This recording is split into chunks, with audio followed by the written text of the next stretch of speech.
Yo, what's going on YouTube? Kronos here, and welcome back to their PSO2 video. So today's video, I just wanted to do a quick little PSA of a couple things I've seen pop up recently, offer a bit of advice, as we usually tend to do here on this channel.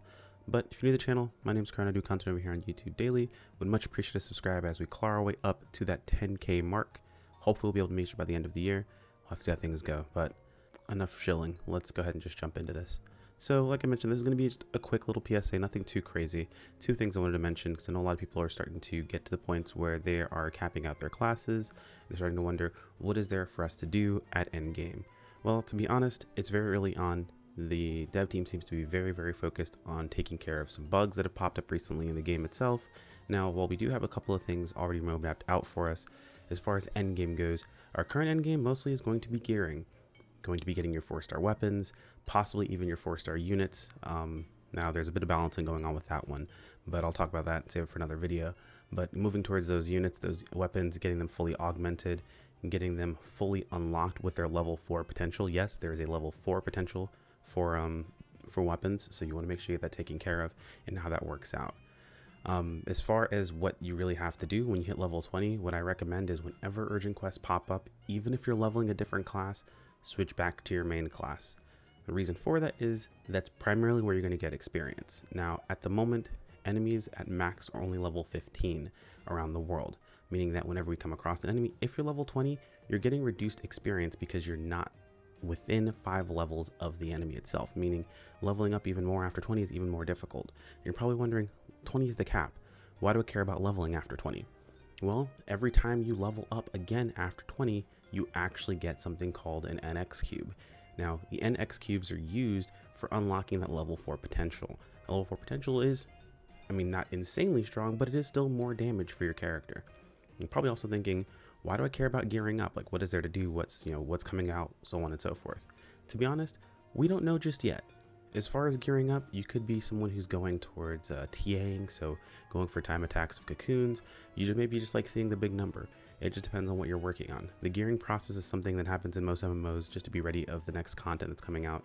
Now, as far as it being compared to our claws weapons or anything like that from past PSO2, they are technically stronger by a decent margin, but it's not going to hurt you to not use 4-star weapons. So if you are to hold off, save up your resources, that's totally understandable. I know plenty of great players that are choosing to do so. I personally am going ahead and investing in my weapons, and I'll be talking about a weapon video in the near future, but I'm investing in my weapons because I don't know, I just really want to. I want to be able to do some TAing stuff. I want to be able to do, big damage, and this next thing I'm going to talk about does make it a bit easier having weapons invested into.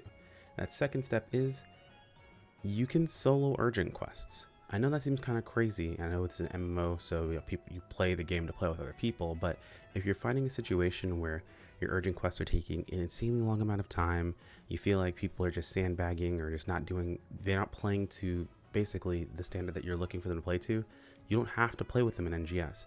Maybe you have a smaller group of friends, maybe 3 or 4 of you guys, that you feel like you guys all play to the quality that you're looking for.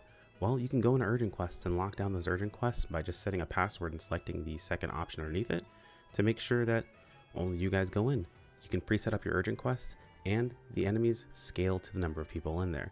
You'll probably see in the footage in the background, I'm currently soloing an urgent quest, and I actually always solo the Pettis urgent quest just because it usually goes through faster than if I go with pugs. Usually with pugs, it'll take me about 11-12 minutes. On my own, I can kill it in less than 9, and that's usually just on a scuffed run. If I'm really going for it, probably kill it in like less than 7, to be honest, and I've seen people kill it in less than 7 beforehand. So definitely worth jumping into. I always advocate for playing with people that are, that match the skill level that you want to play with. If you're not having a good time, then there's really no point in going for it. And NGS is pretty nice about scaling urgent quests, so that's pretty cool. So don't rack your brain over it. Don't freak out on people and say chat. Don't do anything you need. All these things are unnecessary. There are definitely systems put in place for you to just have a good time. So if you're someone that's like, hey, look, man, I'm amazing, but everyone else is terrible, just go in solo. Crush it. Have a good time. I'm enjoying it, honestly. It's really fun to fight the bosses solo. They're all over you specifically. You can use all the new dodges, all the new parries, all of those amazing systems to have a good time. But that's really about it. That's all I wanted to talk about, guys. So this video is going to be a bit short, just a bit of a PSA overall. So real quick in conclusion, don't forget, urgent quest scale, so you don't have to go in with groups if you really don't want to. Take your friends, or hey, go on your own if you really want to challenge yourself even a bit more. And don't forget to keep on gearing if that's what you're looking to do at endgame. I mean, personally, I'm having a blast just exploring the world, seeing things I wasn't looking for beforehand, leveling up other classes, as well as just slowly gearing myself up, or maybe even just making money. That might be the thing to do while you're waiting for new fashion to show up. But anyway, guys, hopefully this helps out. Don't forget to go ahead and jump over to that main class to get those X cubes. But as always, a like on the video is much appreciated. It absolves you of half your ad block guilt. The other half is absolved by subscribing. Both are completely free and they do help out a ton. If you want to keep up with content as it goes live, make sure to click on that bell icon to be notified of videos as they pop up, as well as community posts, or join us over on Discord or follow me over on Twitter for notifications via those two avenues. Don't forget to comment for part of the end gang. Also comment if you have any questions, and I'll see you in the next video. Take care. Peace out.